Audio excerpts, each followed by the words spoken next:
Are you in Brisbane and looking for ways to escape the heat? Then check out these places to swim in Brisbane, in or around the surrounding areas. You have a few to choose from and some are easier to get to than others. Most of them are also free to visit and a great way to keep the kids entertained without breaking the budget. There are man-made pools and wild swimming locations, so let's get to our list of places to swim in Brisbane. First up, we have the Enoggera Reservoir, and one of the places to swim in Brisbane that I never knew existed until about a year ago. When visiting the first time, I was surprised to see how great it was and especially popular with the locals. It's located in Mount Nebo Road and open from 6 till 6 daily and handy to park at the Walkabout Creek Discovery Centre. Everyone can enjoy this area, from swimmers to kayakers, paddleboards, or just floating on a donut or swimming around. The space for swimming is sectioned off and everyone with a device is outside of that. The cool thing is I even saw a hire van down there to rent kayaks and paddleboards by the hour if you don't want to take your own. The beach section is a little small and hard to get a spot if it's busy. There were a lot of car parking, but my visit had me parking down the road during a busy period. Probably best to get in early.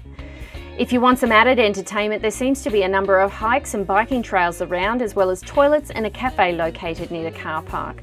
It's about 200 metre walk to the reservoir edge from the cafe. Longer if you've had to park down the road. Next, we have the Wynnum Wading Pool, which has been enjoyed by Brisbane locals since 1932. It's huge at 128 metres long and 54 metres wide, and fairly shallow with less than 1 metre in depth in the centre. At high tide, 3 pipes allow the water to come through from the beach and the floodgates stop the water from receding. There's also mesh covering over the pipes to stop marine life entering, and the bottom is covered in clay and sand. The pools are filled up with fresh ocean water and is an awesome spot for saltwater fun without being exposed to the elements. This means it's really great for the kids, especially with the adjoining playground. Easy to get to with steps all around and a small slippery slide.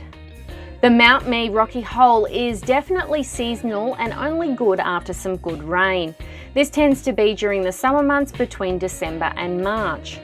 Another one of my biggest tips is don't use your GPS to locate the Rocky Hole. Instead, direct yourself to the Gantry car park on Selland Road, then follow the four-wheel drive track to Rocky Hole. There's plenty of signage from there. Note that the Gantry picnic area is your closest and only toilet facilities. Yes, you will need a four-wheel drive to access this one, and it'll take about 20 minutes to drive from the Gantry to the Rocky Hole. There is a small car park and it'll take you a few minutes to walk down to the Rocky Waterhole. A flotation would be handy due to the nice deep swimming waterhole, or you could be treading water a lot. This is located in the Diagula National Park in North Brisbane and best visited during daylight hours. There's also no animals allowed in the national park. The Orion Lagoon at Springfield is not much different to the other 2 man-made lagoons to swim in Brisbane. This one is located in the west side near Ipswich. There aren't that many car parks, but I think most people parked in the shopping centre across the road.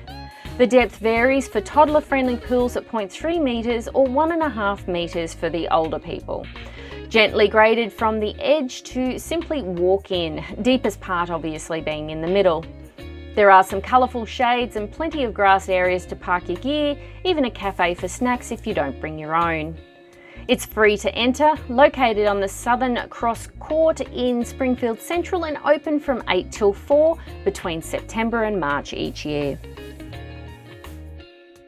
The Settlement Cove Lagoon is a very popular spot, especially if you're living on the north side of Brisbane. It's right beside the beach, which you can also swim in, but protects you from the elements. The pool has several different sections suitable for kids to splash around in the rocks, as well as some deeper areas for the adults. The whole area has been built as a man-made oasis with plenty of trees, shade, and even a small little island in the middle. There are a few shaded picnic tables, barbecues, and lush turf where there's no grass.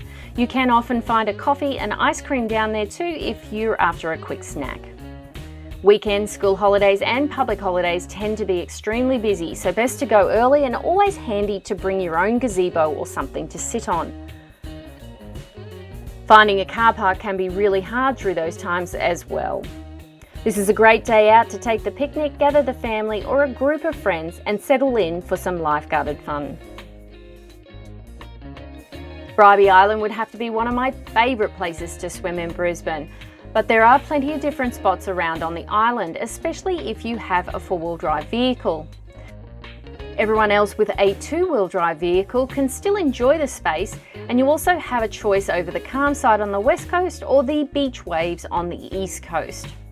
The island itself is just off the coast of Brisbane, but joining by the Bribie Bridge over the Pumicestone Passage. This makes it really easy to get there and to get around. The Pumicestone Passage is the calm side, which is great for kids and where you'll find the boats parked. The eastern side of the island, or Woodman Beach, is open to the elements and has the waves. The four-wheel drive owners will have the option to head down to the northern side of the island, which is also where the beach camping spots are available, but you will need a permit to drive on this section. The Redcliffe area has so many different places to help you swim near Brisbane, and Sutton's Beach is just one of the more popular spots. I will often head out for a walk along the pier, and in season, whale watching boats can leave from here. It's also not that far from the settlement lagoon mentioned before.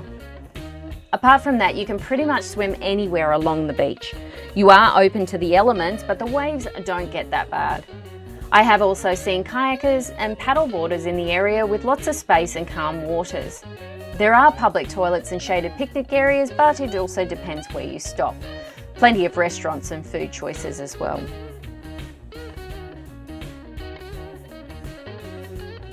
Now, Streets Beach is a free white sandy beach lagoon available in the heart of Brisbane. I've seen a number of these lagoons all around Australia, and I think they're a great idea. Essentially a big man-made pool with the added palm trees and real beach sand. Think of it as that beachside fun away from the actual beach. These ones are convenient, located at South Bank, and have views of the river to Brisbane City as well. Many different pools to choose from, varying from shallow kids sections to deeper swimming for the adults. There are a lot of facilities around, but get in early at busy times. The whole of South Bank is fitted with cafes and things to do, public toilets and a nice big car park. This will keep you entertained all day long. Now, Stradbroke Island has an endless supply of beach locations to enjoy at this island paradise.